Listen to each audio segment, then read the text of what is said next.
आज आपण बघूया हेल्दी पौष्टिक असे पालकाचे मुटके। सम प्रमाणात हरभरा आणि मूग डाळ स्वच्छ धुवून घ्यायची आणि 3 तास भिजवायची। पूर्ण पाणी मिसळून घ्यायचं आणि मीठ घालून मिक्सर मध्ये बारीक पेस्ट करून घ्यायची। हिरव्या मिरचीचे तुकडे, आमचूर पावडर, लाल तिखट, जिरे, हळद, धणेपूड, बारीक चिरलेली कोथिंबीर, 2 ते 3 मुठी पालक घालूया। व्यवस्थित मिक्स करून घ्यायचंय। याच्यामध्ये बाइंडिंग साठी आपण तांदूळाचं पीठ घालणार आहोत। तिमलेल्या पिठाचे व्हिडिओ दाखवलेत तसे मुटके करून घ्या।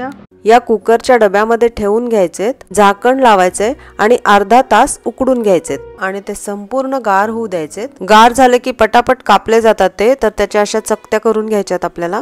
आता हे उकडलेले मुटके तुम्ही असेच खाऊ शकता किंवा आपण याला शॅलो फ्राय करून घेऊया। तेल घालायचंय, मोहरी घालायची आहे, जिरे घालायचे, हिंग घालायचंय, कढीपत्त्याची पानं घालायची आहेत। याच्यात मुटक्याचे तुकडे शॅलो फ्राय करून घ्या। याची डिटेल रेसिपी चॅनलवर आहे, लिंक डिस्क्रिप्शन मध्ये आहे। थँक्यू।